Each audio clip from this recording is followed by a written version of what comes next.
Sheikh good evening, कैसे हैं?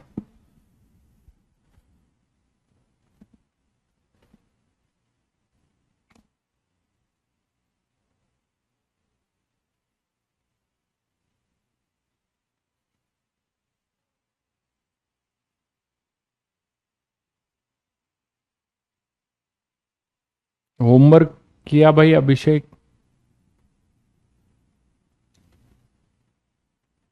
Monu Rajat good evening, नमस्ते।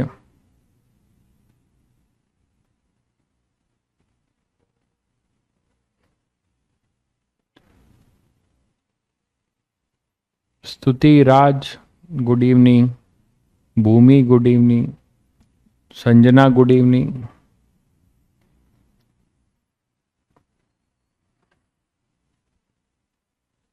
प्रिया प्रिंस गुड इवनिंग।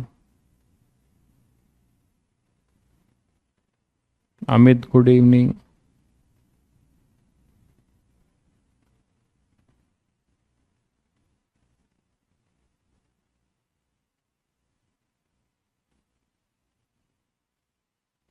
चलिए भाई, तो ऑडियो वीडियो सभी को क्लियर होगा? तो होमवर्क में एक मल्टीपल ब्लॉक क्वेश्चन है जो थ्री है, उससे ज़्यादा कुछ आना नहीं है, तो इस पे भी बात कर लेते हैं, इसको भी देख लीजिए। ये क्वेश्चन सभी बच्चों ने ट्राई किया होगा, इसका आंसर बताओगे? जिन बच्चों ने ट्राई किया है इसका आंसर क्या आ रहा है? क्या कुछ बच्चों से हुआ है? अगर हुआ है तो इसका आंसर बताओ, जो मैंने होमवर्क दिया था आपको।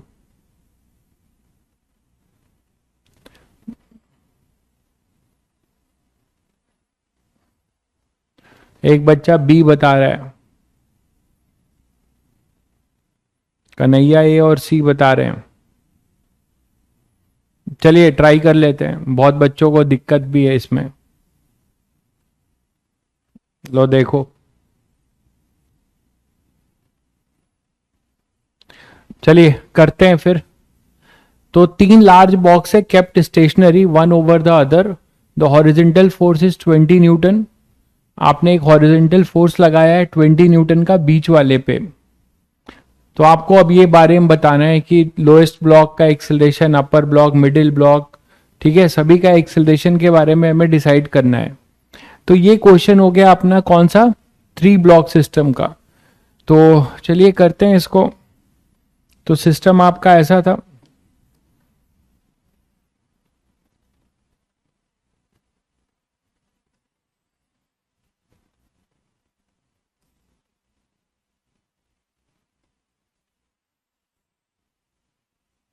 है ना? इस पे आपने फोर्स लगाया है एफ का। तो पहले क्या करना है, पहले क्या करना है आपको, डायरेक्शन मार्क करना है। डायरेक्शन मार्क करना सभी बच्चों को सिखाया है, और ये 1 kg ही है, ये सभी 1 kg हैं, ठीक है। और ये फोर्स एफ लग रहा है। एफ अपना कितना दिया हुआ है, 20 न्यूटन। ये 0.2, 0.8 और 0.3, इनके बीच में जो म्यू है वो है 0.2, इनके बीच में जो म्यू है वो है 0.8, और ये जो ग्राउंड के साथ है ये दिया हुआ है अपना 0.3।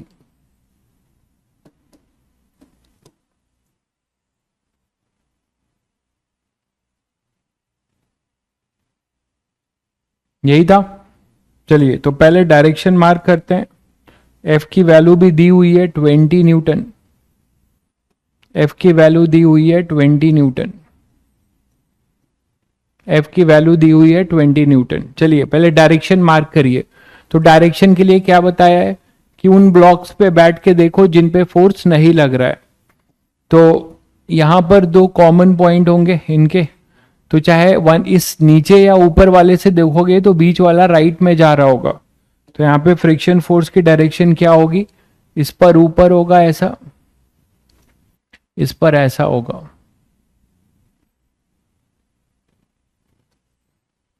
पर ऐसा होगा, ठीक। ये इस पर कैसा लगाएगा फ्रिक्शन फोर्स, पीछे की तरफ,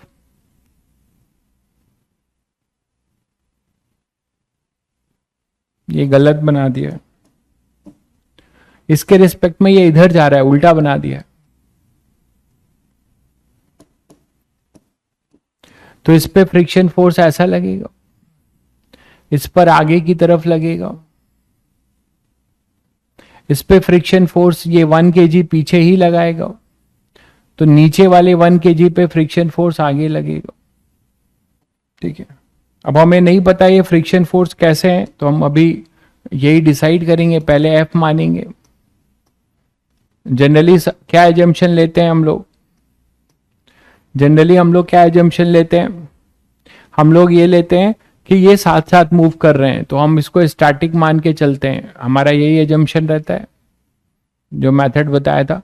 लेकिन यहां पे तुम्हें ध्यान देना होगा कि ग्राउंड पे भी फ्रिक्शन है, तो सभी ब्लॉक को साथ साथ मूव करने के लिए यहां पे एक कंडीशन पहले चेक होगी, ठीक है।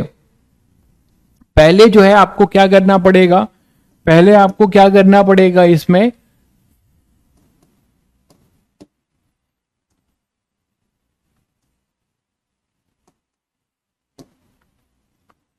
कि ये 20 न्यूटन अगर ये साथ साथ मूव करें तो यहां पे ग्राउंड का फ्रिक्शन फोर्स लगेगा इस पर ऐसा, ठीक है। ये अपने पास हो जाएगा, और इसका एफएस मैक्स क्या है, एफएस ग्राउंड। तो ग्राउंड जो फ्रिक्शन फोर्स लगाएगा वो देखें कि 20 न्यूटन अगर इनको साथ साथ मूव करना है, तो ये 20 न्यूटन एफएस जो हमारा ग्राउंड से फ्रिक्शन फोर्स है उसको ओवरकम करना चाहिए। चलिए चेक करते हैं सबसे पहले यही कि हमारा जो एफएस ग्राउंड है उसकी मैक्सिमम वैल्यू क्या है, एफएस ग्राउंड है उसकी मैक्सिमम वैल्यू क्या है। तो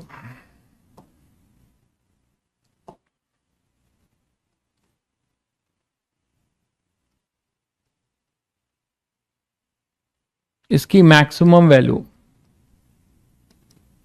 क्या हो जाएगा, म्यू इंटू नॉर्मल रिएक्शन, और म्यू होगा 0.3, और ग्राउंड का जो नॉर्मल रिएक्शन होगा, ये सभी बच्चे समझ रहे हैं कि ग्राउंड का जो नॉर्मल रिएक्शन होगा इसके ऊपर जितने वेट हैं उनके बराबर होगा, तो 3 है, तो इंटू 3 इंटू 10, तो ये हो जाएगा 9 न्यूटन, और ये कितना दिया हुआ है 20 न्यूटन। तो हम बोल सकते हैं कि our F is greater than F S max of ground. तो हम ये तो बोल सकते हैं कि भाई हमारा पहली बार में यही दिखता है कि ये दोनों हम ये साथ जा सकते हैं, ठीक है। तो अब हम ऐसा मान लेते हैं, तो उसके बाद से हम क्या करेंगे, कॉमन एक्सेलरेशन निकालेंगे।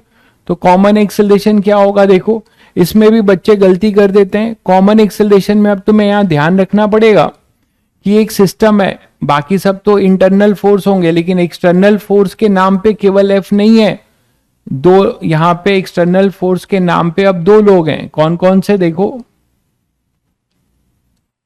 ये पूरा सिस्टम होगा,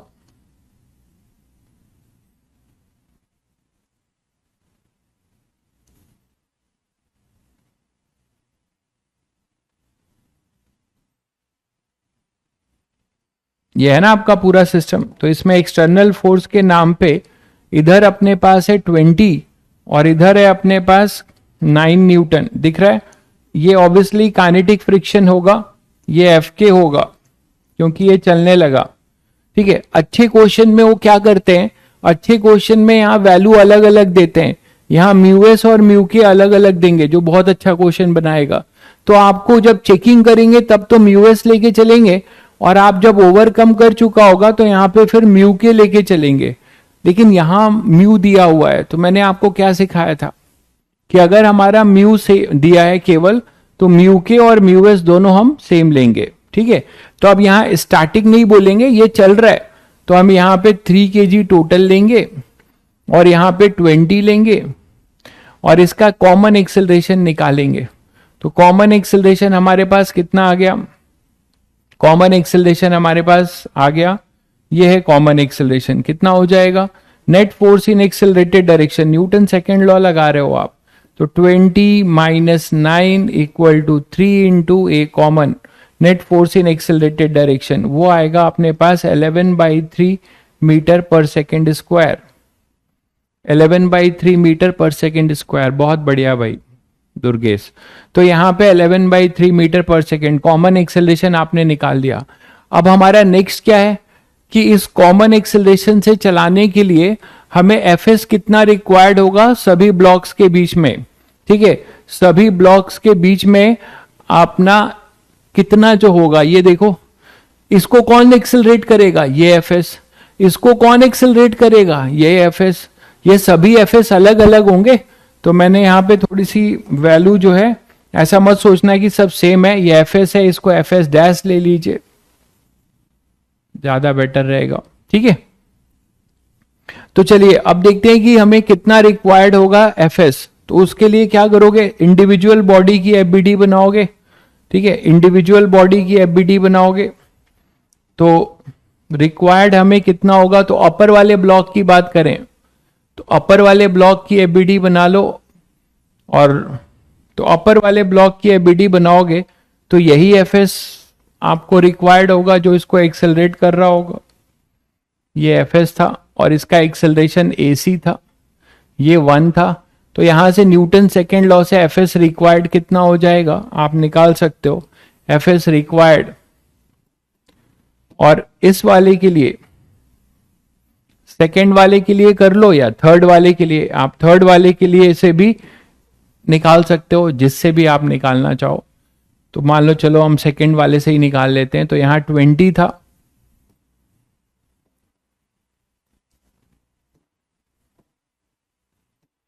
ये अपना हो जाएगा इधर और ये इधर, एफएस और एफएस डैश, ये एफएस एफएस डैश। तो इसका भी एक्सेलरेशन कॉमन एक्सेलरेशन है, ये 20 न्यूटन है।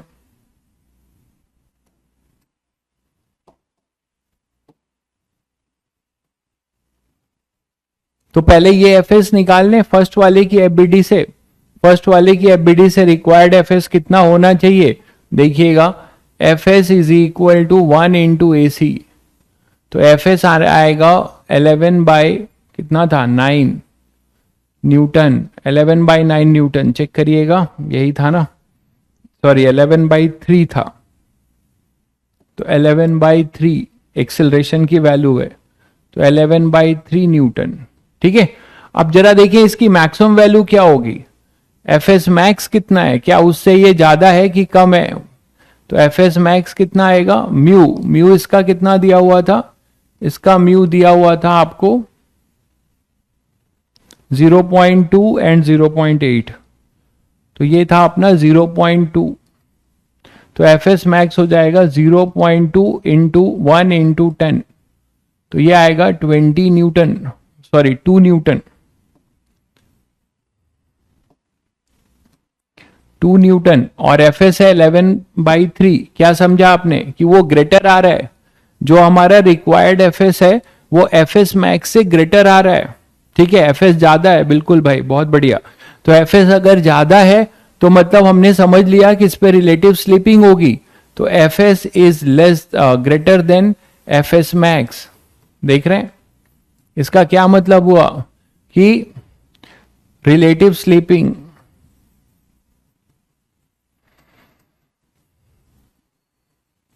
Between first and second block, ये दोनों में रिलेटिव स्लीपिंग हो जाएगी, ये चेकिंग होगी।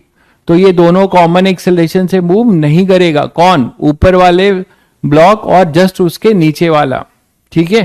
तो ये इनमें अब लगेगा काइनेटिक, इनमें क्या लगेगा, काइनेटिक। वो अलग बात है कि ये म्यू सेम दिया है, देखो ध्यान से, यहां पे म्यू सेम दिया है। अगर म्यू एस और म्यू के होता तो अलग ही क्वेश्चन होता, अलग ही क्वेश्चन होता फिर। और तो उसमें ध्यान ये रखते कि अब म्यूके के लिए जब करना शुरू करते तो म्यूके वाली वैल्यू लेते, जब म्यूएस की चेकिंग करेंगे तो म्यूएस वाली लेंगे, ठीक है। यहां पर ऐसा नहीं है, यहां पर सेम है। तो हम यहां पे ये जान चुके हैं कि अब यहां एक्सेलरेशन जो है रिलेटिव होना शुरू हो जाएगा। यहां ए होगा तो इसका कुछ A1 मान लेंगे। अच्छा, अब बाकी बचा अपना 2 ब्लॉक। इन दोनों की कहानी देखें, इसमें रिक्वायर्ड कितना है, इसका एफ एस डैश निकालें तो एफ एस डैश क्या हो जाएगा, मतलब यहाँ पे काइनेटिक फ्रिक्शन होगा। वो अलग बात है कि यहाँ पे एफ एस मैक्स और काइनेटिक फ्रिक्शन दोनों सेम है, एफ एस मैक्स और काइनेटिक सेम है, क्योंकि म्यू एस जो अपना है वो म्यू एस और म्यू के सेम है। एफ एस क्या नहीं समझ में आया भाई, एफ एस की वैल्यू यहाँ पे हमने निकाली ना, एफ एस की वैल्यू निकाली, न्यूटन सेकेंड लॉ से, net force equal to mass into acceleration, वो ये आया। और हमने एफ एस मैक्स देखा, तो एफ एस मैक्स जो हमारा है उससे एफ एस जो रिक्वायर्ड है वो ज्यादा है, मतलब वो अपनी मैक्सिमम वैल्यू पर जाकर भी रिलेटिव स्लिपिंग को रोक नहीं पाएगा, इनमें रिलेटिव स्लिपिंग शुरू हो जाएगी। क्लियर है सभी को? चलिए, तो अब यहां पर एफ एस डैश निकाल लेते हैं। एफ एस डैश के लिए क्या करेंगे, इसके लिए न्यूटन सेकेंड लॉ लगा लीजिए। तो फॉर ब्लॉक 2 इसकी भी चेकिंग करते हैं कि ये 2 और 3 में, इसकी चेकिंग करते हैं कि 2 और 3 में हमारा क्या होगा, रिलेटिव स्लिपिंग हो रहा है कि नहीं हो रहा है। तो for block 2 Newton second law लगाते हैं, net force in accelerated direction 20 minus F S की वैल्यू हमें पता है कितना है, एफ एस मैक्स के बराबर होगा 2 न्यूटन, है ना, क्योंकि अब यहां पे ये हमें पता चल गया ना इनमें। फॉर ब्लॉक 2 मैं यहां फिर बना दे रहा हूं जिससे आपको दिक्कत ना हो। देखो सेकेंड ब्लॉक के लिए इधर 20 न्यूटन, और हमें पता है कि इधर अब काइनेटिक फ्रिक्शन लगेगा एफ के, जिसकी वैल्यू कितनी है, एफ एस मैक्स के बराबर होगी, क्योंकि म्यू एस म्यू के सेम है, तो ये 2 न्यूटन होगा। और इधर लग रहा होगा एफ एस डैश, ठीक है। और ये अपना कॉमन एक्सेलरेशन आपने बोला है, तो इसके लिए देखें एफ एस डैश कितना रिक्वायर्ड है, तो यहां पे न्यूटन सेकेंड लॉ लगा रहे हैं, क्या होगा 20 minus 2 minus F S dash equal to 1 into A C. तो एफ एस डैश क्या आ जाएगा, ये हो जाएगा अपने पास 18 minus A C, that is 11/3। तो एफ एस डैश कितना आ रहा है 54 minus 11/3, that is F S dash is equal to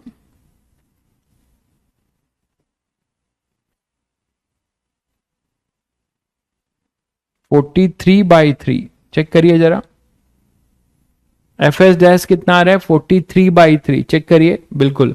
अच्छा, इसका एफ एस डैश की मैक्सिमम वैल्यू निकालें, F S dash max, F dash x की मैक्सिमम वैल्यू ये कितनी हो जाएगी, म्यू कितना दिया था यहां पर, इनके बीच में म्यू दिया है 0.2, सॉरी ये म्यू लेंगे ना एफ एस डैश के लिए, ये दिया हुआ है आपको 0.8, ठीक है। इन दोनों के बीच में एफ एस डैश किसके किसके बीच में है, थर्ड ब्लॉक और सेकेंड ब्लॉक के बीच में। तो मैक्सिमम वैल्यू देखें 0.8 इंटू इसके ऊपर मास है 2, ये 1 on 1, तो नॉर्मल रिएक्शन होगा 2 into 10, तो आएगा अपने पास 16 न्यूटन। क्या देखा आपने, ये 16 न्यूटन से अपना छोटा है, तो F S dash required is less than F S dash max. तो इससे ये क्या पता चला, इससे क्या पता चला कि अपना जो सेकेंड और थर्ड ब्लॉक है ये साथ साथ मूव करने की पॉसिबिलिटी रखते हैं, क्योंकि जो इनको साथ चलाने के लिए जो एफ एस डैश रिक्वायर्ड है वो एफ एस की मैक्सिमम वैल्यू से कम आ रहा है, मतलब एफ एस डैश इतनी वैल्यू तक बढ़कर उन दोनों के रिलेटिव स्लिपिंग को रोक देगा।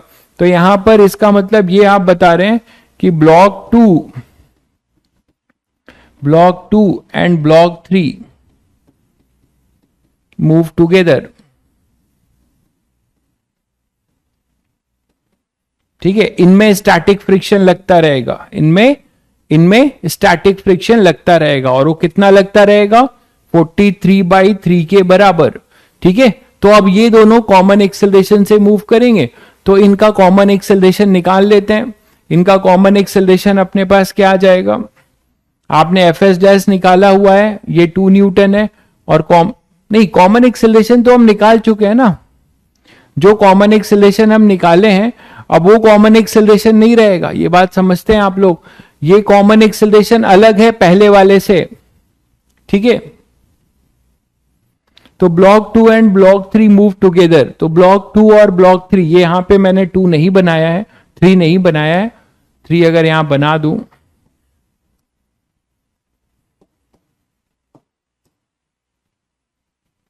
मतलब समझ रहे होंगे 3 इधर है कहीं,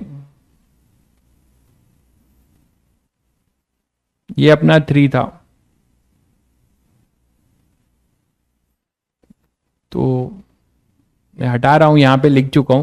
तो ब्लॉक 2 एंड 3 ये तो समझ गए ना सब लोग कि ब्लॉक 2 एंड 3 जो है अपना एक साथ मूव करेगा और उसकी वैल्यू कितनी होगी, अब वो निकालना पड़ेगा आपको, ठीक है।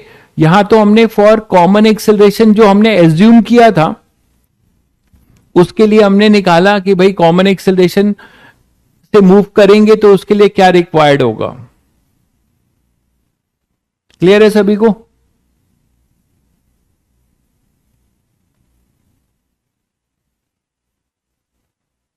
क्या कह रहे हैं, क्या रॉन्ग लिखा है बताइएगा,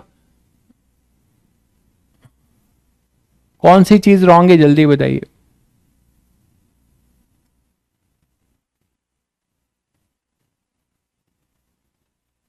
क्या चीज रॉन्ग लिखा है? यहां तो पहले चेकिंग हो गई, ये अलग अलग एक्सेलरेशन से मूव करेंगे, ये दोनों की हमें चेकिंग करनी थी कि क्या ये दोनों साथ साथ मूव करेंगे कि नहीं करेंगे।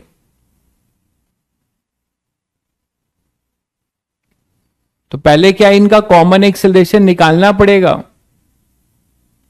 एफ एस डैश में मास 2 kg होगा, एफ एस डैश में मास 2 kg होगा, हाँ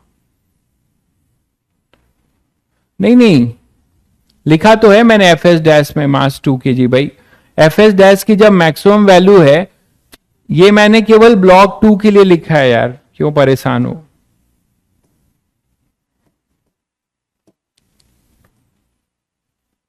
ये मैंने ये ब्लॉक 2 बनाया है भाई, यहां केवल ब्लॉक 2 बनाया है, इसीलिए 1 kg लिखा है, ये इसीलिए मैंने यहां पर 1 kg लिखा है, ठीक है। बट इसका कॉमन एक्सेलरेशन ये नहीं होगा जो हमने माना है, इसका कॉमन एक्सेलरेशन पहले वाले में जो माना है वो नहीं होगा। हाँ बिल्कुल अलग से निकालना होगा, बहुत बढ़िया भाई पूर्णिम, यही मैं भी बोल रहा हूं, इसका हमें अलग से निकालना होगा, ये वाला कॉमन एक्सेलरेशन नहीं होगा। तो एक काम करते हैं, पहले चेकिंग तो हो चुकी है, तो पहले इसका कॉमन एक्सेलरेशन निकालना पड़ेगा। ये हमें पता चल गया कि ये ब्लॉक जो है दोनों मूव करेंगे, इन दोनों में मूवमेंट होगा। तो अब नेक्स्ट पॉसिबिलिटी क्या बनती है, इन दोनों में मूवमेंट होगा, तो हमने लिख लिया। अब मानते हैं, फिर से आपको मानना पड़ेगा कि let second and third block move together, तो इसका कॉमन एक्सेलरेशन अलग से अलग होगा ना। अब ये दूसरा एजम्पशन ले रहा हूं मैं, पहला एजम्पशन क्या था कि तीनों साथ साथ मूव करेंगे, वो फेल हो गया, इन दोनों में रिलेटिव स्लिपिंग ऑकर हो गई, ठीक है, वो फेल हो गया। तो नेक्स्ट एजम्पशन क्या ले रहे हैं, 2 एंड 3 ब्लॉक मूव टुगेदर। तो अब 2 और 3 एक साथ मूव कराने के लिए, 2 और 3 को एक साथ मूव कराने के लिए what is the common acceleration, नया आएगा ना कॉमन एक्सेलरेशन 2 और 3 के लिए। 2 और 3 के पास देखिए क्या क्या फोर्स लग रहे हैं, 2 पे लग रहा था 20 न्यूटन, ठीक है, और ये दोनों के बीच में एफ एस डैश जो होगा वो इंटरनल फोर्स हो जाएगा भाई, F S dash internal force होगा। बताओ भाई, एफ एस डैश जो है यहां पर जो एफ एस डैश लग रहा था और यहां पे जो एफ एस डैश लग रहा होगा, ये जो एफ एस डैश होगा वो इंटरनल फोर्स होगा, ये समझ पा रहे हैं। तो F S dash is our internal force. तो बचा कौन, एक्सटर्नल पे क्या क्या होगा, एक्सटर्नल में ये फोर्स होंगे, ध्यान से देखो, ऊपर वाले ने काइनेटिक फ्रिक्शन इधर लगाया होगा, ऊपर वाले ने काइनेटिक फ्रिक्शन, ये क्वेश्चन अगर आपने कर लिया तो ब्लॉक के क्वेश्चन कभी गलत नहीं होंगे, ठीक है। यहां पे काइनेटिक फ्रिक्शन लगा होगा और ग्राउंड का ये फ्रिक्शन लगा होगा, ग्राउंड का ये फ्रिक्शन लगा होगा। अब आप इनका कॉमन एक्सेलरेशन नया निकालोगे, ठीक है, तो न्यू कॉमन एक्सेलरेशन इधर होगा, इसको कुछ एसी नया कॉमन एक्सेलरेशन मानना पड़ेगा। चलिए देखते हैं क्या होगा। तो इसकी वैल्यू है 2 न्यूटन, इसकी वैल्यू कितनी थी ग्राउंड वाले फ्रिक्शन की, ग्राउंड वाले फ्रिक्शन की मैक्सिमम वैल्यू कितनी थी आपने निकाला होगा, ग्राउंड वाले का 9 था, तो ग्राउंड वाले का 9 हो गया, इसका अपने पास 20 हो गया, ये 1 kg और ये भी 1 kg। तो what is the common acceleration for 2 and 3 block, तो AC आएगा 20 माइनस 11 अपॉन में 2। तो कॉमन एक्सेलरेशन अब नया जो आएगा वो कितना आ जाएगा अपने पास 9/2, that is 4.5 metre per second square, 4.5 metre per second square. बहुत बढ़िया भाई अभिनय। तो 4.5 मीटर पर सेकेंड ये आएगा अपना कॉमन एक्सेलरेशन, मतलब ये दोनों ब्लॉक इस कॉमन एक्सेलरेशन से चल रहे होंगे। ये क्लियर है सभी बच्चों को? चलिए, तो आपने अब सब कुछ निकाल लिया, ऊपर वाले का एक्सेलरेशन बच गया है, ऊपर वाले का एक्सेलरेशन निकाल लेते हैं। हमें यह पता चल गया कि रिलेटिव स्लिपिंग होगी, तो ऊपर वाले का एक्सेलरेशन क्या लिखेंगे अपर ब्लॉक के लिए, तो सबसे टॉप मोस्ट ब्लॉक पे नेट फोर्स क्या लग रहा होगा, सबसे टॉप मोस्ट पे नेट फोर्स लग रहा होगा केवल इधर Fs, जो कि अब Fk हो जाएगा, इधर Fk लग रहा होगा, ये Fk होगा, जिसकी वैल्यू 2 न्यूटन है, ये 1 है, ये 1 kg है।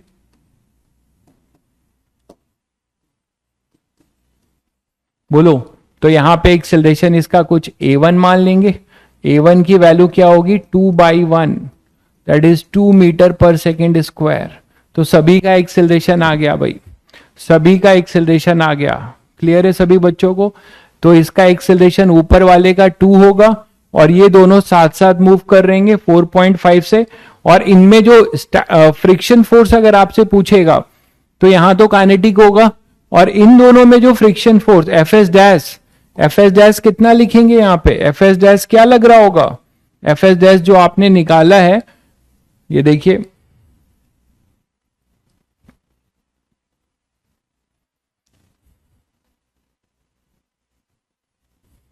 एफ एस डैश आप जो निकालोगे वो लिख, अगर मान लो पूछ लेता है एफ एस डैश, तो एफ एस डैश भी लिख सकते हो कि नहीं, एफ एस डैश भी निकाल सकते हो। पहले चेकिंग करते हैं ना, ये कॉमन एक्सेलरेशन आ गया, अब कॉमन एक्सेलरेशन आ गया, अब देखें कि क्या ये ट्रू है, हमारा सेकंड एजम्पशन ट्रू है कि नहीं। उसके लिए क्या करोगे, एफ एस डैश कैलकुलेट करोगे। तो एफ एस डैश कैलकुलेट करने के लिए नीचे वाले की एपीडी बना रहा हूं, ठीक है, चेकिंग नीचे वाले के लिए थर्ड ब्लॉक की एबीडी बना रहा हूं मैं, ये अपना थर्ड ब्लॉक है। तो थर्ड ब्लॉक पे इधर 9 न्यूटन, इधर एफ एस डैश, ये एक्सटर्नल फोर्स होगा, और इसका एक्सेलरेशन कितना है 4.5 मीटर पर सेकेंड स्क्वायर, इसी एक्सेलरेशन से मूव कर रहे हैं ये, ठीक है, और ये 1 kg है। तो यहां पे न्यूटन सेकेंड लॉ लगा लो, एफ एस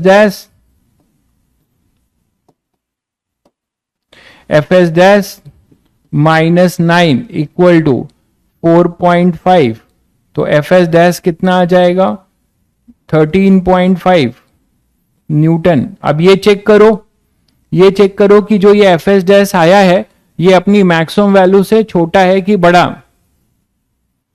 9 के जगह क्या होगा 6 होगा,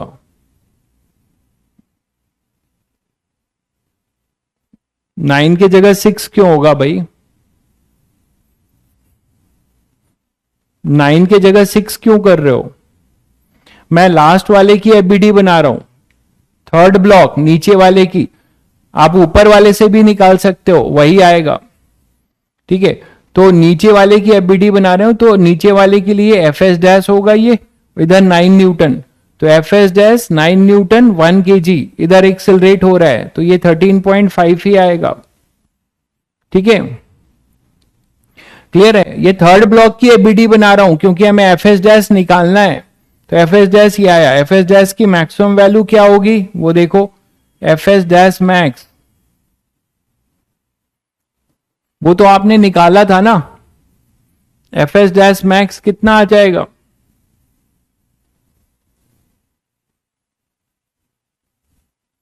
हाँ 3 kg की जगह 2 kg मास है, बिल्कुल। तो एफ एस डैश यहां पर अब चेक करिए, एफ एस डैश कितना आएगा?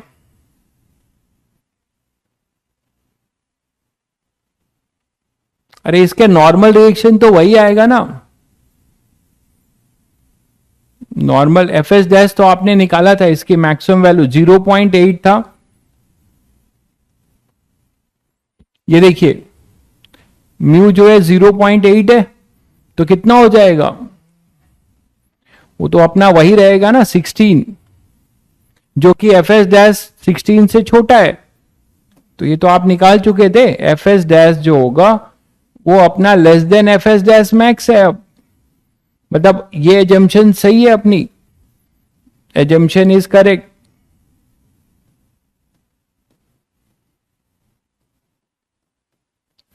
तो ये दोनों साथ साथ मूव करेंगे और बाकी वो मूव नहीं करेगा। तो बस अब आपको टिक करना है, बस टिक कर दीजिए आंसर्स। देखिए क्या क्या आया है। एक्सेलरेशन ऑफ लोएस्ट ब्लॉक ये सही हो गया, एक्सेलरेशन ऑफ अपर ब्लॉक ये भी सही हो गया। Friction between middle and lower block, friction between middle and lower block is 13.5 FS, ठीक है, 12 नहीं है, तो ये गलत हो गया। Friction between middle and upper block is 2 newton, बिल्कुल काइनेटिक लग रहा था। तो इसका answer A B and D है भाई, इसका आंसर ए बी डी है। तो दैट इज योर आंसर। बहुत बढ़िया क्वेश्चन था, अगर आप इसको कर लेंगे तो फ्रिक्शन के ब्लॉक्स के क्वेश्चन कभी नहीं गलत होंगे।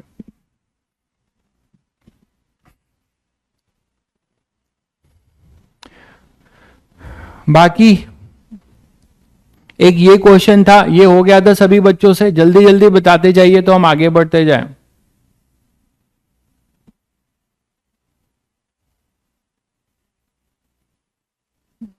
इसके लिए बताइए, इसमें बोला जा रहा है 20 kg block is placed on the top of 50 kg। ये 50 kg के ऊपर 20 kg है, दोनों रफ हैं? नहीं, ये रफ है, ये स्मूथ है। ये horizontal force F acting on A, ये जो एफ लग रहा है वो ए पे लग रहा है, ये एक्सटर्नल फोर्स केवल ए पे लग रहा है। ये कोई फोर्स से एक्सेलरेट हो रहा है, ए बी का एक्सेलरेशन दिया हुआ है और ए का एक्सेलरेशन आपको दिया हुआ है 3 मीटर पर सेकेंड। ये तो हो गया होगा भाई, आगे बढ़े, ये इजी था। इसमें आपको कुछ सोचना ही नहीं है, इसमें इसलिए नहीं सोचना है क्योंकि यहां पर काइनेटिक लग रहा है। कैसे? देखो आप, इन दोनों का एक्सेलरेशन अलग अलग दे रखा हुआ है, तो जब दोनों के एक्सेलरेशन अलग हैं तो बोथ हैव रिलेटिव मोशन, है ना। ए और ए बी में दोनों में एक्सेलरेशन है, इसका मतलब क्या हुआ कि बोथ हैव रिलेटिव एक्सेलरेशन। तो क्या लिखोगे? Blocks A and B move with different acceleration.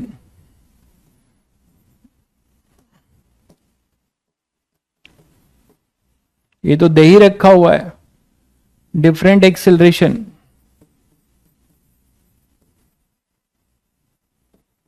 So relative slipping, इसमें रिलेटिव स्लिपिंग होगी, एक के रिस्पेक्ट में दूसरे का रिलेटिव एक्सेलरेशन होगा। So relative slipping and kinetic friction act. तो काइनेटिक फ्रिक्शन लगेगा भाई, तो काइनेटिक फ्रिक्शन इसमें लगेगा, तो काइनेटिक लगा दो। कैसे लगाओगे? ये अपने पास 2 है, ठीक है, ये 20 kg है। अगर कहीं आपने फ्रिक्शन की डायरेक्शन गलत कर दी है काइनेटिक की, तो भी आपका साइन के साथ आ जाएगा, कोई दिक्कत नहीं है। तो अगर आप बी के रिस्पेक्ट में ए को देखते हो, तो बी के रिस्पेक्ट में ए को रिलेटिव एक्सेलरेशन है, बी को रोको, ए का एक्सेलरेशन इधर दे दो 2 मीटर और ये 3 मीटर, तो इसके रिस्पेक्ट में ये 1 मीटर से जाएगा रिलेटिव एक्सिलरेशन। तो 1 मीटर से इस पे बैठ के देखोगे तो ए आगे जाना चाह रहा होगा, तो जब ए आगे जाना चाह रहा होगा तो ये इस पे फ्रिक्शन फोर्स कैसा लगाएगा, पीछे। इस पे फ्रिक्शन फोर्स काइनेटिक लगेगा पीछे और इस पे लगेगा आगे। तो यहां काइनेटिक लगेगा एफ के, यहां लगेगा एफ के, और इस पे एक अलग से फोर्स भी लग रहा है, इस पे आप एक अलग से फोर्स भी लगा रहे हो, और ये मूव कर रहा है किससे, 3 मीटर पर सेकेंड से, और ये मूव कर रहा है किससे, 2 मीटर। तो यहां से एफ के की वैल्यू आ जाएगी। आप बोलोगे सर ये बताओ कि यहां तो म्यू के दिया नहीं है, म्यू एस भी नहीं दिया है, तो आपको परेशान नहीं होना है, आपको म्यू के की जरूरत नहीं है ना, म्यू की जरूरत नहीं है, आप एफ के यहां से डायरेक्ट निकाल सकते हो। तो फॉर अपर ब्लॉक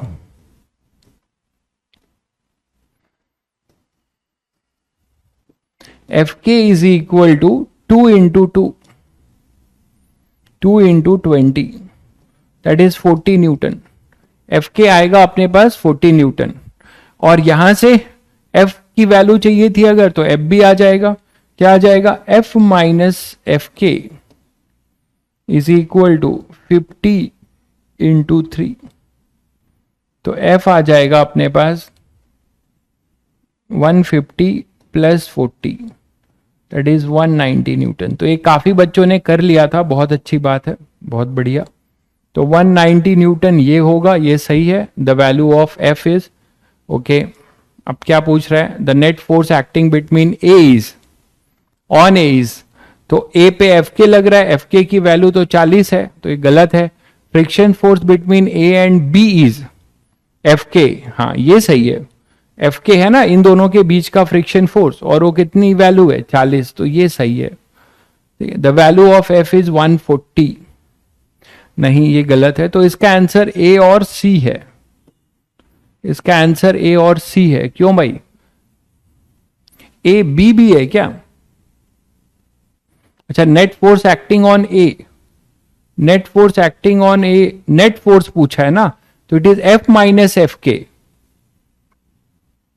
तो 150, बिल्कुल सही है, बिल्कुल सही है, बहुत बढ़िया भाई, बिल्कुल। नेट फोर्स पूछा था ना, तो नेट फोर्स है एफ माइनस एफ के, तो 150, बिल्कुल सही है आपका जवाब।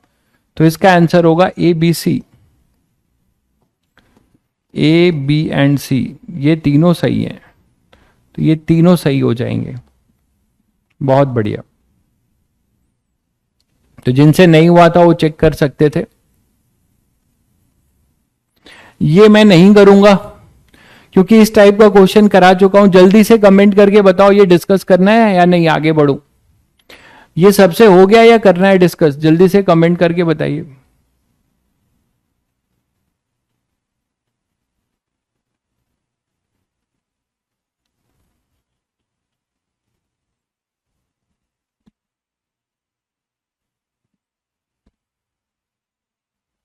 डिस्कस करना है भाई, हो गया, ठीक है।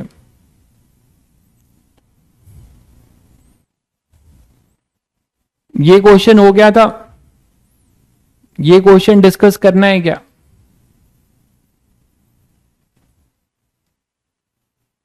ये क्वेश्चन डिस्कस करना है? नहीं, हो गया था, ठीक है, बहुत बढ़िया। ये हो गया था क्या?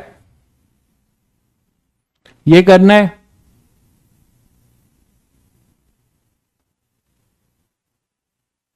अच्छा, कुछ लोग कह रहे हैं करना है, ठीक है, चलिए करते हैं। तो इसमें बोला जा रहा है एम ए आपको 2 kg दिया हुआ है, एम ए यहां पर दिया हुआ है 2 kg, और एम बी दिया हुआ है 4 kg।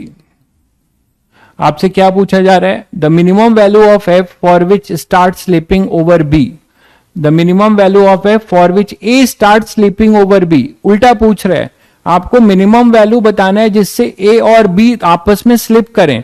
तो हम उल्टा चलेंगे, हम क्या करेंगे, हम ए की एफ की मैक्सिमम वैल्यू, इससे पीछे वाला बता दो, अच्छा वो भी बता देंगे, चलिए पहले ये आप देख लीजिए। तो हम पहले क्या करेंगे, एफ की मैक्सिमम वैल्यू निकालेंगे जिससे वो साथ साथ चलें।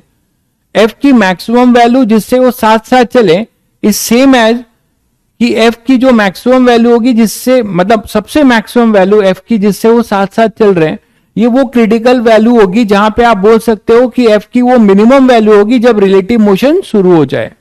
अंदर समझ में आ गया? तो हम यही करेंगे, let both the blocks move together, यही करते हैं, यही करेंगे, मूव टुगेदर। तो उसके लिए आप देखो, सबसे पहले चेकिंग होगी यहां पर, इसकी मैक्सिमम वैल्यू निकालनी पड़ेगी हमें, ठीक है। इसका इस तरफ अगर स्टैटिक फ्रिक्शन, इसका एफ एस मैक्स जो होगा, एफ एस डैश ले लो, इसकी मैक्सिमम वैल्यू क्या लिखें, ग्राउंड से, या ग्राउंड ले लो, तो एफ एस ग्राउंड, इसकी मैक्सिमम वैल्यू, तो एफ एस ग्राउंड की मैक्सिमम वैल्यू कितनी है पहले चेक कर ली जाए, वो है 0.4 इंटू ये 2 है और ये कितना है 4, तो 60, तो ये आएगा 24 न्यूटन। तो कहीं ऐसा तो नहीं, कहीं ऐसा तो नहीं कि ये जो है एफ जो है 24 न्यूटन से ही कम है। तो अगर एफ 24 न्यूटन से कम होगा तब तो ये ब्लॉक चलेगा ही नहीं, ऐसे ही पड़े रहेंगे, दोनों यहीं पे पड़े रहेंगे, ठीक है। तो एफ एस मैक्स 24 आ गया, ठीक है। अब ये दोनों साथ साथ चलने को तैयार है। यहां पर एफ जो है, सॉरी यहां कंडीशन लगाएंगे कि साथ साथ चला रहे हैं ना, for block let both the blocks move together. तो पहली कंडीशन यही होगी कि F should be greater than equal to F S max, F S G ground का जो फ्रिक्शन है स्टैटिक, उसकी मैक्सिमम वैल्यू से ज्यादा होना चाहिए। तो एफ जो है इसको ग्रेटर देन करो, मूव कराना है ना, इक्वलिटी का मतलब जस्ट होगा,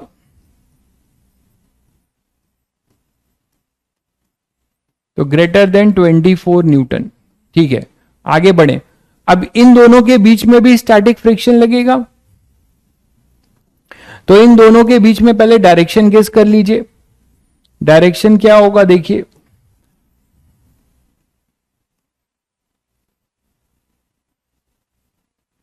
मैंने कहा था जिस पे फोर्स नहीं लगे वहां से देखो, बी ए वाले पे फोर्स नहीं लग रहा है तो ये इधर जा रहा होगा, तो ये इस पे फ्रिक्शन फोर्स कैसा लगाएगा, इस तरफ, और इस पे फ्रिक्शन फोर्स लगेगा आगे की तरफ, स्टैटिक लगेगा, ठीक है भाई। और ये अपना एक्सटर्नल फोर्स एफ है, ये अपना एक्सटर्नल फोर्स एफ है, तो ये एफ हो जाएगा, ये एफ एस हो जाएगा, ठीक। ये अपना ए है, ये बी है। चलिए तो बताइए कॉमन एक्सेलरेशन निकाल लिया जाए। कॉमन एक्सेलरेशन क्या हो जाएगा, और ग्राउंड से फ्रिक्शन फोर्स कितना लग रहा है, ग्राउंड से फ्रिक्शन फोर्स इस पे 24 न्यूटन।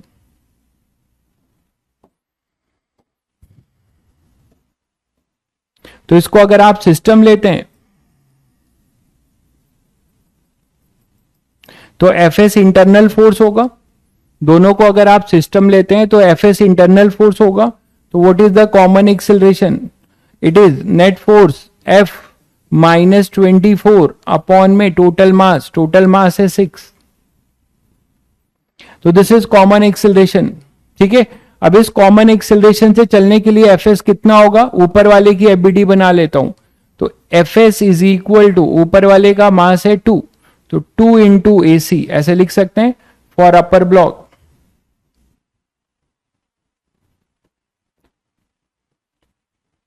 तो एफ एस अपने पास आएगा 2 एफ माइनस 24 अपॉन में 6, that is F minus 24 upon में 3, ठीक है। एफ पे कंडीशन कैसे बनाओगे, एफ पे कंडीशन कैसे बनाओगे, ये जो भी स्टैटिक फ्रिक्शन होगा अगर ये साथ साथ चल रहे हैं, ये जो भी होगा अपनी मैक्सिमम वैल्यू से छोटा होगा, तो F S always less than equal to F S max. तो यहां से इनइक्वलिटी सॉल्व करोगे तो एफ में आपको कंडीशन मिलेगी एफ माइनस 24 अपॉन में 3 less than equal to mu दिया है 0.2 इंटू 2 इंटू 0.2 इंटू 2 इंटू 10, तो ये अपने पास 4 12, तो एफ आएगा अपने पास 6, है ना। तो F less than equal to 30, F less than equal to 30, बोलो भाई। तो यहां से आपको क्या पता चला, F greater than equal to 24 है, एक ये मिला। आप एफ ग्रेटर देन 24 होगा और साथ साथ मूव करने के लिए लेस देन 30 होगा। तो इसका रेंज क्या होगा, for block to move together, for block to move together F क्या होना चाहिए, F should be greater than 24 और लेस देन इक्वल टू 30। ठीक है, फॉर ब्लॉक 36 आएगा क्या,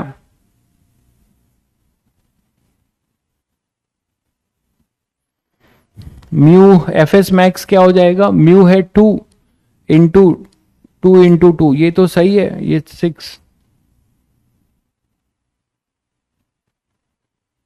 ये 4 12, कहां गलती है देखो जरा,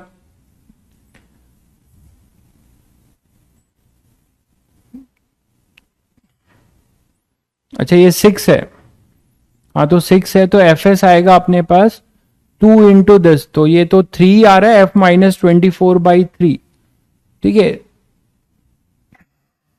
तो F minus 24/3 less than equal to F S max, F S max होगा म्यू, म्यू 0.2 ही तो है, इंटू एम इंटू जी। कहां गलती है बताओ, 25 प्लस 12, 25 कैसे आ रहा है, अच्छा 12 प्लस 24 होगा, ओके यहां पे 4 आएगा 12, हाँ ठीक है 24 प्लस 12 होगा ना, ठीक है। तो F less than equal to 36 होगा, तो यहां पे आएगा F less than equal to 36। ठीक है, तो आपसे क्या पूछा है, उल्टा आपसे क्या पूछा है, ध्यान से देखिए क्वेश्चन में, minimum value of F for slipping start, इसको चेक करिए, स्लीपिंग शुरू हो जाए, स्लीपिंग नहीं होने के लिए एफ की ये मैक्सिमम वैल्यू होगी। ठीक है, स्लीपिंग होने के लिए जस्ट आप 36 बताएंगे, ये मिनिमम होगा, F minimum for slipping start.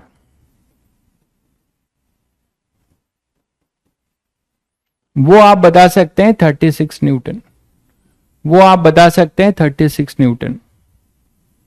Time dilation क्या है, इसकी जरूरत क्या पड़ेगी तुम्हें टाइम डायलेशन की, टाइम डायलेशन की बात ये होती है कि जब भी आप, अब मैं आपको यहां टाइम डायलेशन पढ़ा के क्या करूंगा, ये आइंस्टीन की थ्योरी ऑफ रिलेटिविटी का, थ्योरी ऑफ रिलेटिविटी जब आप पढ़ेंगे आइंस्टीन की, तो आपको टाइम डायलेशन मिलेगा। ठीक है, जहां पे अपनी कोई भी पार्टिकल स्पीड ऑफ लाइट के, अभी हम जो वेलोसिटी पढ़ते हैं न्यूटोनियन मैकेनिक्स में, वो अपना क्या होता है, वो अपना बहुत कम होता है, स्पीड ऑफ लाइट के बराबर नहीं होगा। अरे भाई प्रकाश ध्यान से समझ लो पहले क्वेश्चन, केवल जो है कमेंट में अपना दिमाग मत चिपकाओ। आपसे बोला गया है कि minimum value of F S for slipping start, तो minimum value of F S for slipping start is same as the maximum value of F S where slipping is not going to start. तो यही चीज लिखा गया है, यहां पे पढ़ो, स्टार्ट स्लीपिंग लिखा है, मैंने क्या निकाला है, for not to move both the blocks move together, ये साथ में मूव करने की कंडीशन है, ये साथ में मूव करने की कंडीशन है। अरे थ्योरी ऑफ रिलेटिविटी कोई चैप्टर में नहीं है भाई, जब आप कहीं हायर लेवल की फिजिक्स पढ़ेंगे तब जरूरत है। एक भाई साहब पूछ रहे हैं टाइम डायलेशन क्या है, बार बार कमेंट कर रहे हैं, तो उनको मैंने थोड़ा सा बताया। थ्योरी ऑफ रिलेटिविटी अगर आप 11th में पढ़ेंगे तो मास्टर्स में क्या करेंगे, कोई बच्चा अगर फिजिक्स का एक्सक्लूसिव आईआईटी में इंटीग्रेटेड फिजिक्स लेता है, 5 ईयर एमटेक प्रोग्राम फिजिक्स में केवल, तो वो पढ़ेगा थ्योरी ऑफ रिलेटिविटी। हाँ भाई सेंटर ऑफ मास सिलेबस में है। चलिए, तो लगभग मैंने सभी क्वेश्चन निपटा दिए। एक क्वेश्चन ये है ये आपको होमवर्क के लिए फिर ट्राई करिएगा। आज मैंने मल्टीपल ब्लॉक के क्वेश्चन कराए हैं, ठीक है। अगर किसी बच्चे से नहीं हुआ होगा तो फिर ट्राई करेगा, ठीक है। चलिए आगे बढ़ते हैं, अब कुछ अलग टाइप के क्वेश्चंस की तरफ बढ़ते हैं। मल्टीपल ब्लॉक तो काफी किया। मान लीजिए आपसे बोला जाए केस ऑफ यूनिफॉर्म चेन, ये वही यूनिफॉर्म चेन है जो हम लोगों ने फोर्स कॉन्सेप्ट में भी किया था, ठीक है। तो केस ऑफ यूनिफॉर्म चेन, इस पे अगर आप फ्रिक्शन की बात शुरू कर देते हो तो देखो आपको क्या ध्यान रखना पड़ेगा। एडवांस के टेस्ट में सेंटर ऑफ मास दे दिया था, ऐसा हुआ था क्या? ये पेपर मैंने नहीं बनाया था, भूल चूक से स्टार बैच का ही पेपर था, ठीक है। तो भूल चूक से आ गया होगा, आई डोंट नो, मैं तो ध्यान रखता हूं। सेंटर ऑफ मास का क्वेश्चन आ गया था क्या? अच्छा, तुम लोग का टेस्ट हुआ है क्या अभी? इस संडे टेस्ट दिए हो क्या?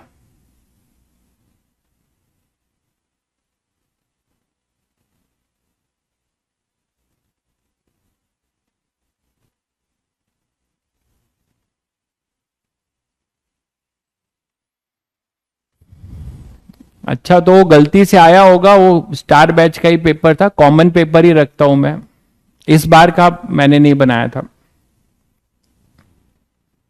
कैसा आया तुम लोग का? हाँ, तुम लोग का अभी एडवांस का पेपर है, एडवांस का पेपर है नेक्स्ट संडे, उसका सिलेबस पता है सभी बच्चों को? Newton law of motion, friction नहीं है, न्यूटन लॉ ऑफ मोशन है। इस संडे एडवांस का जो सिलेबस है वो बता रहा हूं, न्यूटन लॉ ऑफ मोशन है, ठीक है।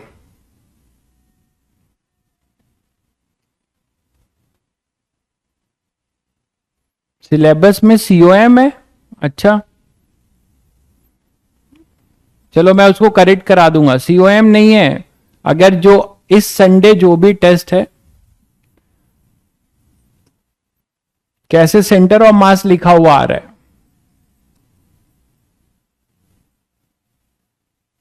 वो गलती से हो गया होगा।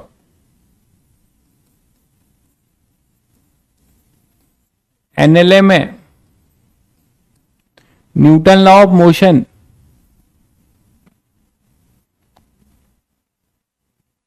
वो गलती से आ गया है, गलती से आ गया है, जस्ट इग्नोर इट, ठीक है, just ignore it. Centre of mass नहीं है आपका, ये है न्यूटन लॉ ऑफ मोशन, ठीक है, न्यूटन लॉ ऑफ मोशन है। फ्रिक्शन भी नहीं है, फ्रिक्शन भी नहीं है, न्यूटन लॉ ऑफ मोशन है। तो परेशान मत होना, केवल न्यूटन लॉ ऑफ मोशन है बस, काइनेमेटिक्स भी नहीं है, only Newton law of motion. पढ़ो। तो केस ऑफ यूनिफॉर्म चेन की अगर बात करें तो देखो, जैसे एक केस लेते हैं कि मान लो हमारे पास कोई एक यूनिफॉर्म चेन है, यूनिफॉर्म चेन है, देखो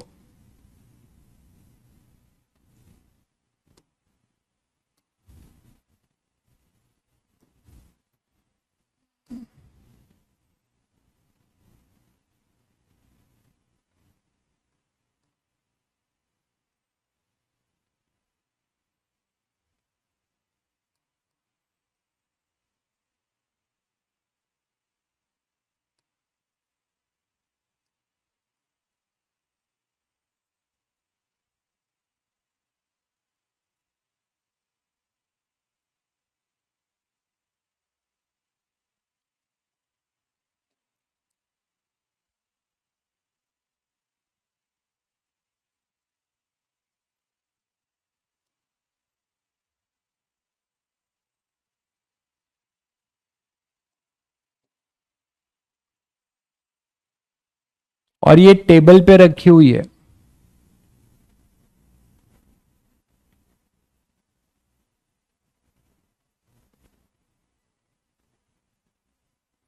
अब इसका कुछ पार्ट जो है, ध्यान से देखना, कुछ पार्ट हैंग कर रहा है,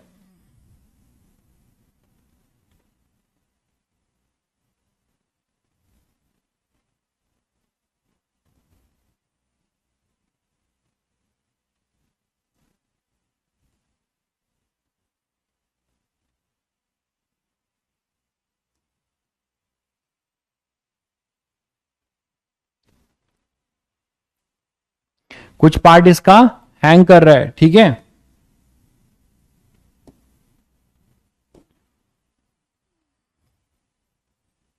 और ये टेबल के किनारे हैंग कर रहा है।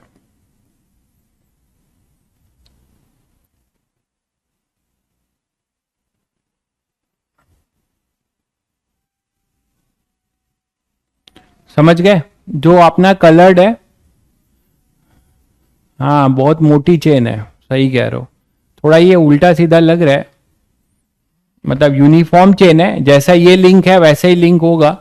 थोड़ा ये बड़ा बन गया है, एज्यूम कर लो।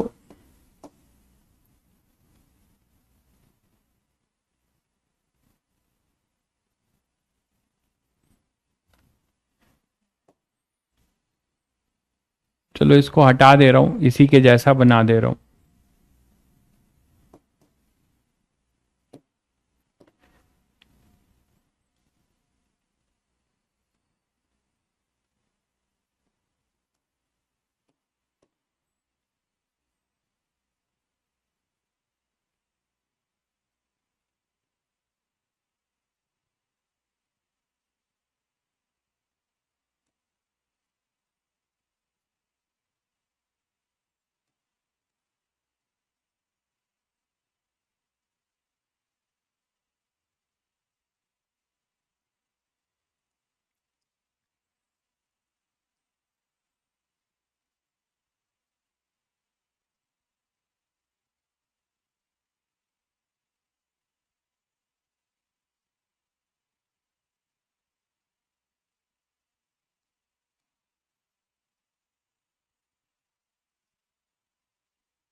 अब ठीक है भाई, अब खुश हो? अब ठीक है। तो यहां से अपने पास क्या हो जाएगा, क्या नाम है इस लड़के का, मैं तुम्हें लास्ट वार्निंग दे रहा हूं भाई। सुहैब, सुहैब भाई तुम्हें लास्ट वार्निंग है, ठीक है। आप मुझे ये इंस्ट्रक्ट करने के लिए मत परेशान रहो कि मैं क्या कर रहा हूं, कैसे कर रहा हूं। मेरा जैसा मन होगा मैं वैसे ही पढ़ाऊंगा। आपको ये टाइम वेस्ट लग रहा है तो लगे, ठीक है। And don't try to just instruct me, this is your last warning, otherwise I will block you. भाग जाओ यहां से। अपने डिग्निटी को मेंटेन रखो, ठीक है। स्टूडेंट हो, स्टूडेंट की तरह पढ़ाई करो, स्टूडेंट की तरह रहो। मुझे क्या करना है मैं अपनी मर्जी से करूंगा। टाइम वेस्ट लग रहा है जो भी लग रहा है, ठीक है। यहां पे डायग्राम जो है अगर मैं प्रॉपर नहीं बनाऊंगा तो बहुत सारी चीजें डायग्राम से ही जो है क्लियर हो जाती हैं। मैं पागल नहीं हूं कि मैं डायग्राम क्यों परफेक्ट बनाता हूं। मैं ऐसे करके जो है ऐसे डायग्राम बना दूंगा तो ना आपको अच्छा लगेगा ना आपको कुछ समझ में आएगा। मैं यहां टाइम वेस्ट कर रहा हूं तुम्हारा, तुम क्यों पढ़ रहे हो यहां पे टाइम वेस्ट हो रहा है। Just go for other way.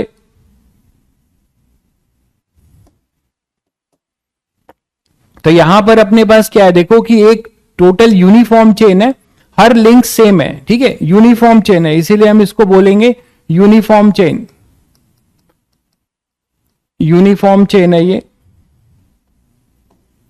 तो this is your uniform chain. Uniform chain है, इसका मास एम है और लेंथ एल है। मास एम है और लेंथ एल है, ठीक है। तो यहां से अपने पास क्या होगा कि यूनिफॉर्म चेन जिसका मास टोटल एम है, लेंथ एल है, ये अपना रफ है, इसमें कोफिशिएंट ऑफ फ्रिक्शन म्यू है, ठीक है। कोफिशिएंट ऑफ फ्रिक्शन म्यू है। आपको इसमें परेशान नहीं होना है कि सर ये वाला रफ है कि नहीं। मान लो ये रफ होगा भी, अगर ये रफ होगा भी तो इसमें कोई नॉर्मल रिएक्शन नहीं लग रहा है, तो you need not have to worry about कि सर ये वाला हमारा रफ है कि नहीं। मान लो ये रफ होगा भी तो यहां कोई फ्रिक्शन नहीं है, ये तो इसके ऊपर हैंग कर रहा है, कोई कांटेक्ट जनरेट नहीं कर रहा है।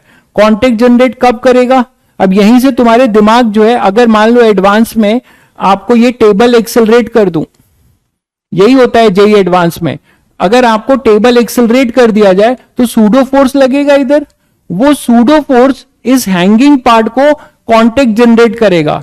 तब आप सोचोगे कि अच्छा यहां इस वाले फ्रिक्शन की जरूरत है कि नहीं है, ठीक है, तो इस तरीके से सोचना शुरू करोगे तो धीरे धीरे आपको मजा आएगा। खैर, तो यहां पे ऐसा नहीं है, ये अभी स्टेशनरी है, तो हमें क्या निकालना है कि ईटा पार्ट ऑफ चेन है ना, मान लो टोटल लेंथ एल है, तो इस एल लेंथ में से ईटा है ना, ईटा मतलब फ्रैक्शन, ठीक है, वो लेस देन 1 है, तो इसमें से एल में से ईटा फ्रैक्शन जो है क्या कर रहा है, हैंग कर रहा है। तो हमें बताना है कि म्यू कितना होगा, म्यू मिनिमम कितना होगा जिससे ये रुका रहे। ठीक है, तो पहला क्वेश्चन हमारा यही है कि हैंगिंग लेंथ कितना है,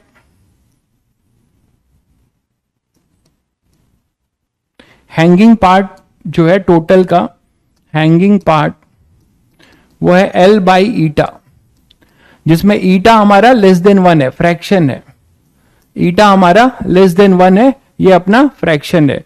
तो हमें बताना है कि म्यू कितना होगा इस ईटा पार्ट को, मतलब मान लो टोटल लेंथ एल है, तो एल बाई 3 पार्ट को लटकाने में यहां पे टेबल पे कितना म्यू चाहिए मिनिमम, या एल बाई 4 पार्ट को, तो मैं जनरल कर दे रहा हूं। ठीक है, तो आप यहां से बता सकते हैं कि म्यू मिनिमम चाहिए हमें, find mu minimum for chain not to slip, और चेन नॉट टू स्लिप। तो चेन को जो है गिरने ना दिया जाए, इसके लिए म्यू मिनिमम कितना होना चाहिए। ठीक है, ये हमें निकालना है। चलिए, तो सभी बच्चों ने फोर्स कॉन्सेप्ट में तो किया ही था कि इस पार्ट को, ये टेबल पे जो खड़ा है, जरा कमेंट करके बताओ कि इस टेबल पे जो, भाई फ्रिक्शन की बात कब आएगी, अब यहां से सोचो, फ्रिक्शन की बात तभी आएगी ना कि जब इस ऊपर वाला जो यहां पे चेन पड़ा हुआ है, इसकी मोशन की टेंडेंसी बने। ठीक है भाई, तो आप मुझे बताओगे कि इसको मोशन कराने के लिए कौन रिस्पॉन्सिबल है। ठीक है, ईटा ग्रेटर देन 1 कैसे हो सकता है भाई आदर्श, आप खुद सोचो, अगर एल लेंथ का चैन है तो वो 12 लेंथ कैसे हैंग हो सकता है। मतलब थोड़ी बहुत तो बुद्धि होगी तुम्हारे पास। हवा पानी जो है, मतलब कौन सी हवा पानी पीते हो, कौन से चक्की का आटा खाते हो। अगर मैं बोल रहा हूं टोटल लेंथ एल है, उसमें से कुछ पार्ट हैंग हुआ है, तो how eta is greater then 1, L में से 12 कैसे हैंग हो सकता है।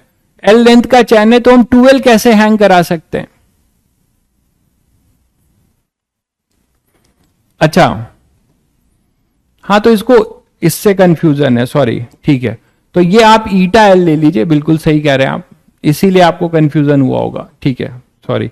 तो ये अपने पास ईटा लेस देन 1 है। अब ठीक है भाई, अब ठीक है, हाँ, नहीं तो डिनोमिनेटर में चला जाएगा। चलिए, तो यहां पर कोई बताएगा कि यहां पर इसको हैंग करने के लिए जो ये हैंगिंग पार्ट का यहां पर जो टेंशन होगा वो रिस्पॉन्सिबल है भाई। इन दोनों की अलग अलग अगर एफबीडी बनाते हो, अगर आप इन दोनों की अलग अलग एफबीडी बनाते हो तो आपको ज्यादा क्लियर हो जाएगा। देखिए,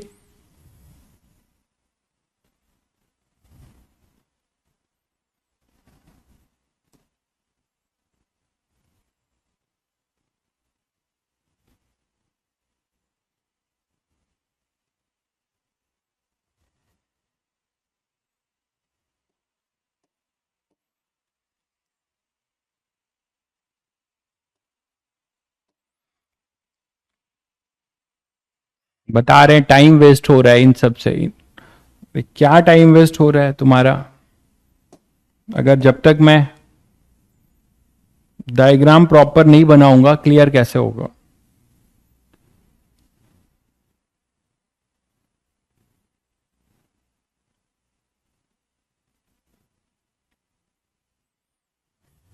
चलिए, इसको अलग से बना दे रहा हूं।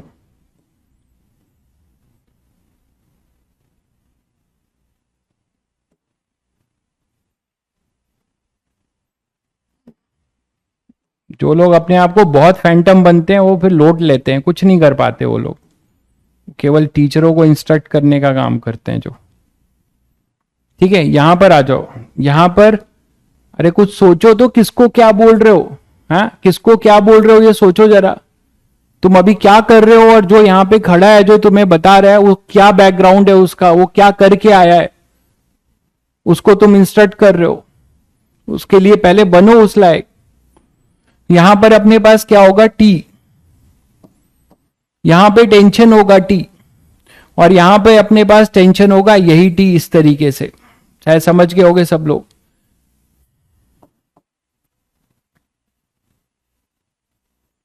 ये टी अपने पास ऐसा होगा,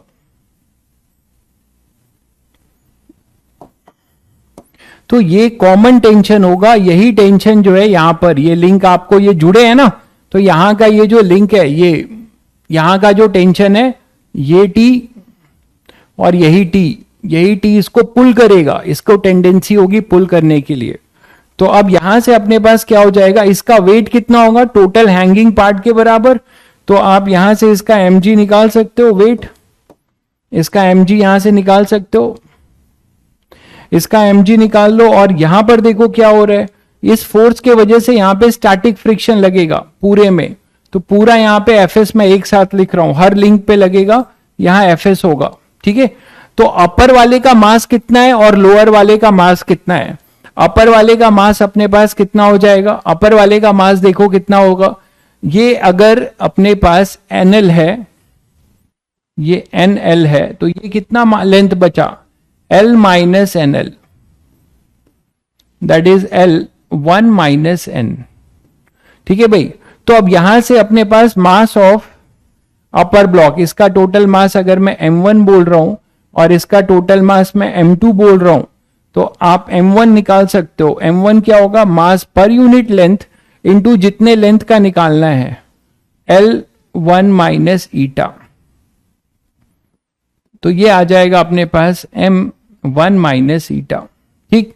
व्हाट अबाउट M2, M2 क्या हो जाएगा, M by L into NL, eta L, आप ईटा बोलो N बोलो, आपके ऊपर है, बस इतना ध्यान रखिए N लेस देन 1 है, तो NM। तो अब आप इसका वेट लिख सकते हो, टेंशन जो होगा वो किसके बराबर होगा, वो M2G के बराबर होगा। इसके इक्विलिब्रियम से समझ पा रहे हैं, यहां पर लग रहा होगा M2G, ठीक है। तो यहां पे T होगा, इधर M2G, तो यहां से M2G अपने पास कितना हो जाएगा, M2 की वैल्यू आपने निकाली है, ईटा mg, M2 की वैल्यू ईटा m है, तो आपने लिख दिया ईटा mg। अब for upper block, for chain not to slip, ये F किसके बराबर होगा, ये टेंशन Fs के बराबर होगा। ये जो टेंशन होगा वो इस पूरे चेन में जो टेंशन लग रहा होगा, स्टैटिक फ्रिक्शन लग रहा होगा, उसके बराबर होगा, ठीक है। तो अब आपको इनइक्वलिटी सिखाया है, Fs जो है हमेशा क्या होगा, less than equal to Fs max. तो F का मतलब टेंशन T, वो less than equal to Fs max. जब आप Fs मैक्स की बात करोगे तो पूरे टेबल का जो मास है वो नॉर्मल रिएक्शन में काउंट होगा, ये बात समझ पा रहे हैं, पूरे टेबल का जो मास है वो नॉर्मल रिएक्शन में काउंट होगा। तो टेबल का जो मास है वो कितने है, इसका M1 के बराबर, तो यहां लिखा जाएगा M1G। तो यहां से आप बोल सकते हो कि T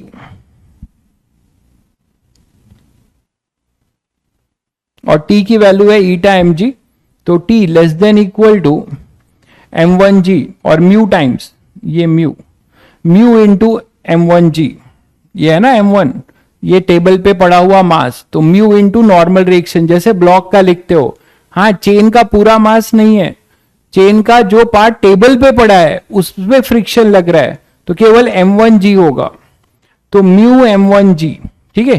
तो यहां से अपने पास टेंशन लिख सकते हैं M1 की वैल्यू आप निकाल चुके हो, वो अपने पास है M1 माइनस ईटा, ठीक है, इंटू म्यू इंटू जी, और यहीं से आप टेंशन की वैल्यू भी पुट कर दो। तो ये फर्स्ट इक्वेशन और ये सेकेंड इक्वेशन, यहां से आप म्यू में कंडीशन निकाल लोगे, तो from first and second, from first and second क्या हो जाएगा, eta mg less than equal to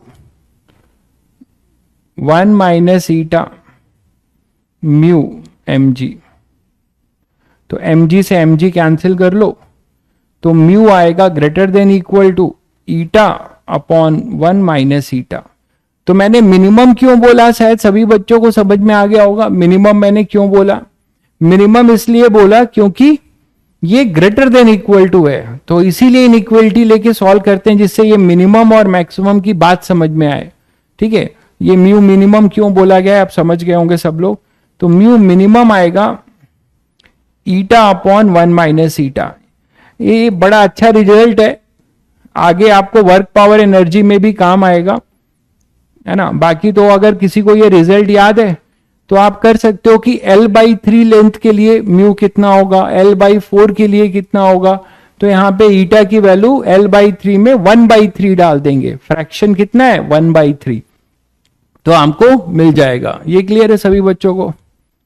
ठीक है, चलिए इसी क्वेश्चन को थोड़ा चेंज करते हैं।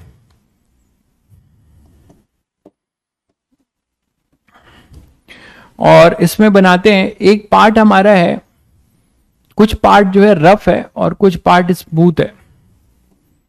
स्मूथ वाले को मैं ऐसे बना रहा हूं, इसमें दो सरफेसेस है, एक स्मूथ है एक रफ है,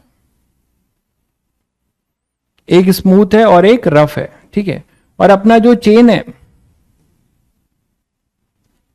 अपना जो चेन है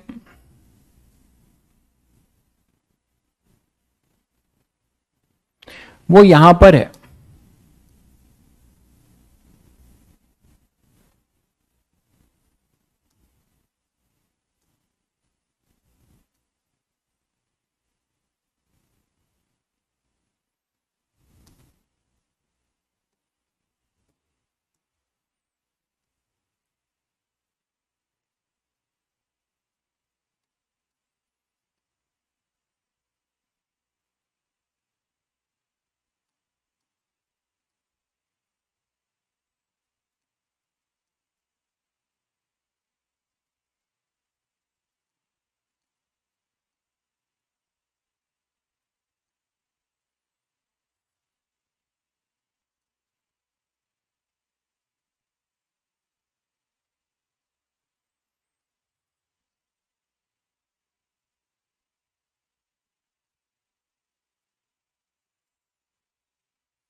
ठीक है, तो मान लो अपना ये आइडेंटिकल लिंक है, चेन का लिंक आइडेंटिकल है, यूनिफॉर्म चेन है, वो लग नहीं रहा होगा वो अलग बात है।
ठीक है, ऐसा है।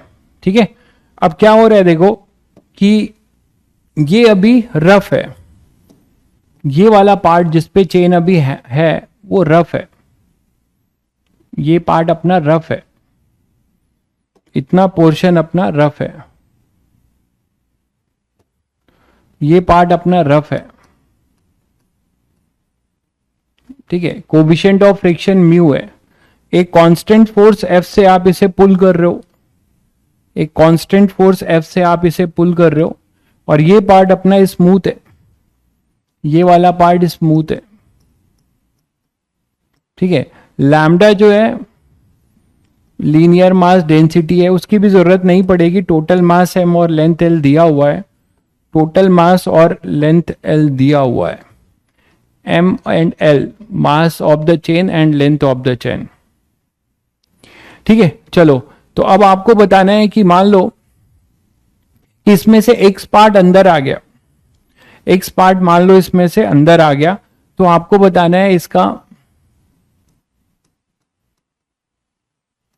ठीक है, x पार्ट मान लो अपना अंदर आ गया, तो velocity as a function of x, velocity as a function of x हमें इसका बताना है, velocity as a function of x, या पूरा चेन जब यहां पे आ जाएगा तो क्या वेलोसिटी होगी। ठीक है, तो हमें बताना है, मैं लिख दे रहा हूं, find velocity of chain when whole chain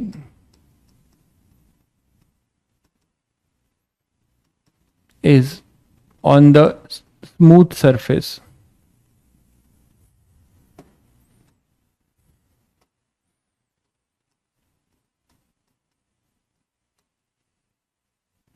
ठीक है, इसका आंसर दीजिए जल्दी से, देखें कितने लोग करते हैं।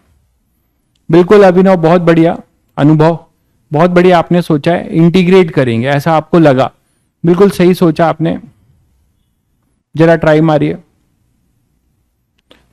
तो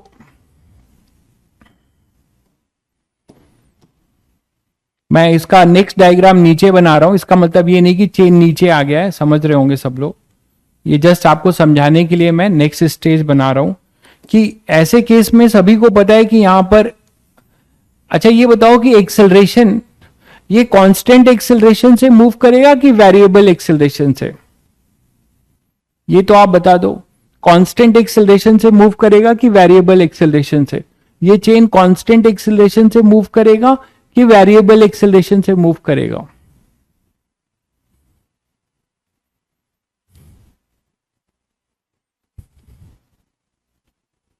वेरिएबल एक्सेलरेशन, बहुत बढ़िया। क्यों क्यों वेरिएबल से करेगा, ये तो कांस्टेंट फोर्स है, ये कांस्टेंट फोर्स है, ठीक है, ये अपना कांस्टेंट फोर्स है, लेकिन जो अपना फ्रिक्शन है, काइनेटिक फ्रिक्शन लगेगा यहां पे, है ना, तो काइनेटिक फ्रिक्शन में म्यू इंटू एन होगा, तो ये जो पार्ट है इसका पूरा का पूरा एन धीरे धीरे कम होगा, धीरे धीरे रफ सरफेस पे जो पार्ट है वो कम हो रहा है, इसका मतलब नॉर्मल रिएक्शन कम होगा, मतलब म्यू आपका कम होगा। बहुत बढ़िया भाई, बहुत बढ़िया, ठीक है। तो यहां पर अपने पास क्या हो जाएगा कि आप इसको जो है, अब आप फंक्शन बना सकते हैं, सब लोग क्वेश्चन समझ चुके हैं, अब कर लीजिए, मैथ्स है बस, मतलब कुछ पार्ट आप बोलोगे कि ये बढ़ते बढ़ते मान लो यहां तक आ गया,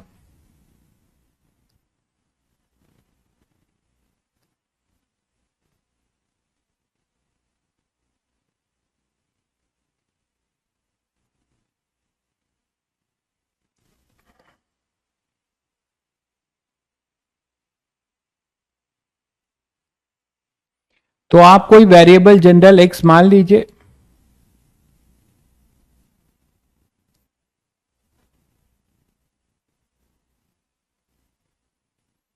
ठीक है, तो आप ये मान लीजिए कि यहां पर ये पार्ट कुछ एक्स है, इतना पार्ट जो आ चुका है इधर वो एक्स आ चुका है, ये एक्स आ चुका है, तो बाकी जो बचा हुआ पार्ट है यहां पर वो कितना है, एल माइनस एक्स, तो केवल एल माइनस एक्स के वेट के वजह से हमारा यहां काइनेटिक फ्रिक्शन लग रहा होगा, केवल इतने पार्ट में एफ के लग रहा होगा, और इधर तो अपना एफ लग ही रहा होगा, इधर अपना एफ लग रहा होगा, है ना भाई।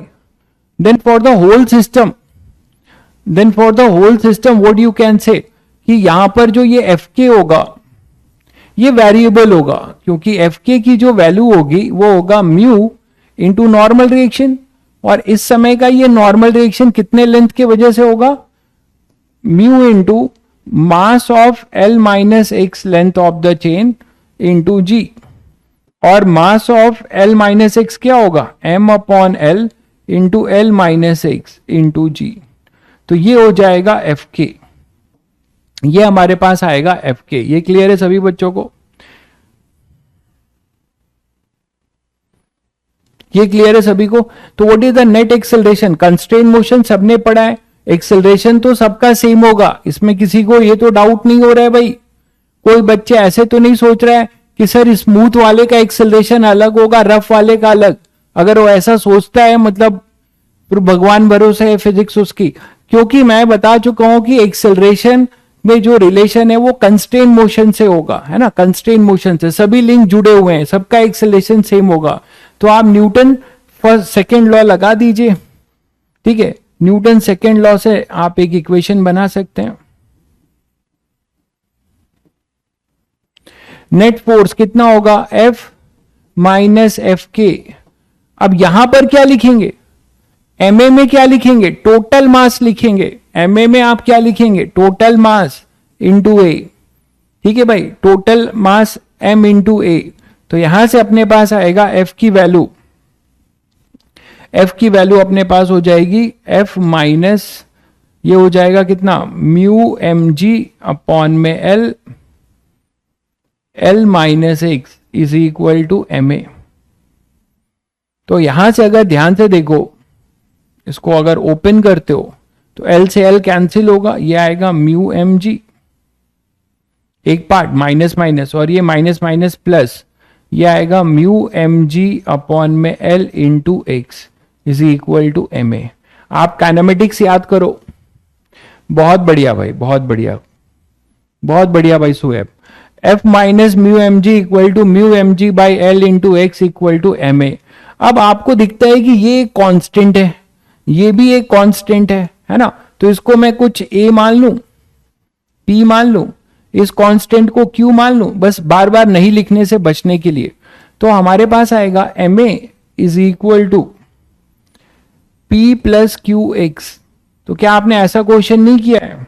इनफैक्ट आप ये भी कर सकते थे कि इस पूरे को एम मान लेते। रुकिए, इसको पूरे कांस्टेंट को मान लीजिए आप, इस पूरे कांस्टेंट को पी मानिए, इसमें एम से डिवाइड भी कर दीजिए।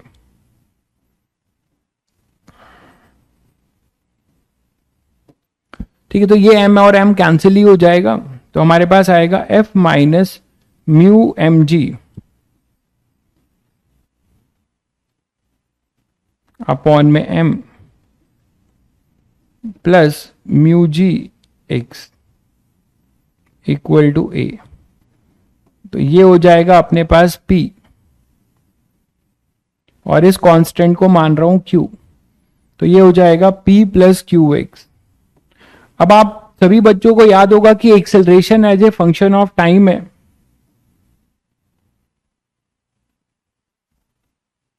Mu M G by L होगा, okay, mu M G by L होगा बिल्कुल। तो यहां पे mu M G by L रहेगा।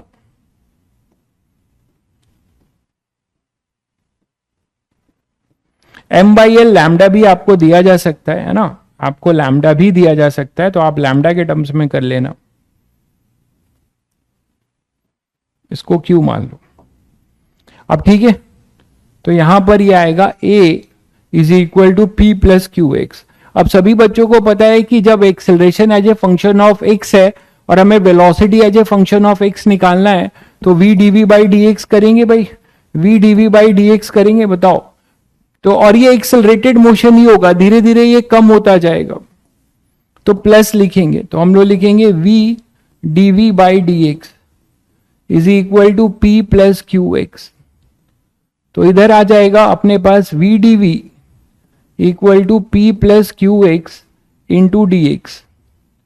तो ये आप इंटीग्रेट कर सकते हो, ये x इक्वल टू 0 पे वेलोसिटी क्या थी? 0 थी। यहां पे देखो, केवल अभी फोर्स लगाया है आपने, x यहां से लिया है ना। उसके बाद किसी जनरल पूरा हमें चाहिए, अगर फंक्शन बनाना चाहते हो तो यहां x करोगे, अगर आपको फाइनल निकालना है तो आप यहां पे x इक्वल टू क्या करोगे? पूरा l और ये v, ठीक है। तो ये हो जाएगा v square by 2 is equal to p तो कांस्टेंट है, dx का l हो जाएगा plus q L square by 2, तो वी स्क्वायर आएगा अपने पास 2pl plus Q L square, तो v आ जाएगा under root 2pl plus Q L square. ठीक है, बाकी आपको वैल्यू जो है p और q की ये है, आप वहां पे रख सकते हैं। ठीक है, कहां पर m रहेगा,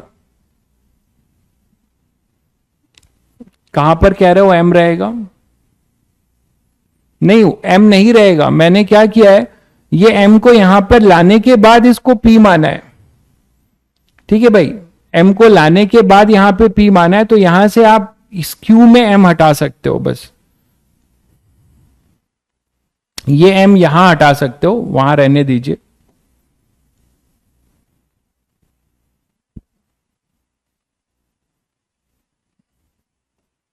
यहां हटा दीजिए q वाला। ठीक है ना, m को यहां से डिवाइड कर दिया है,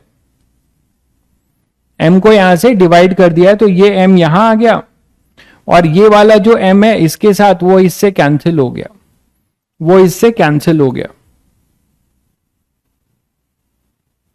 f माइनस एम जी में, हाँ यहां तो है ही f minus mu M G by L, L minus M A, ये तो है ही आपके पास। फिर यहां से m डिवाइड करके फिर कांस्टेंट माना है।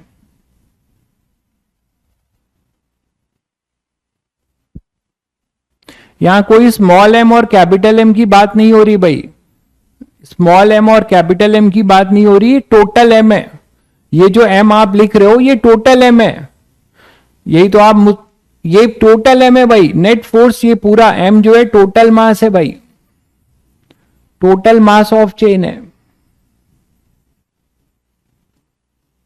m टोटल मास होगा ना, एक्सेलरेट करेगा पूरा मास, एक्सेलरेट करेगा पूरा मास। ठीक है,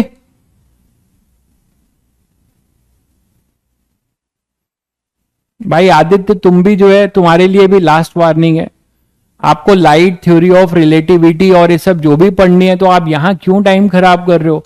मैं आईआईटी को पढ़ा रहा हूं केवल।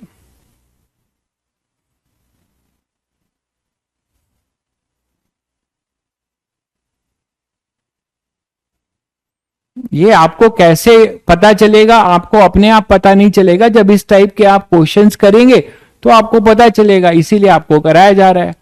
ठीक है, इसीलिए तो कराया जा रहा है कि आपको मान लो पहली बार में नहीं पता चले, तो अब ऐसे क्वेश्चंस करके आपको समझ में आएगा।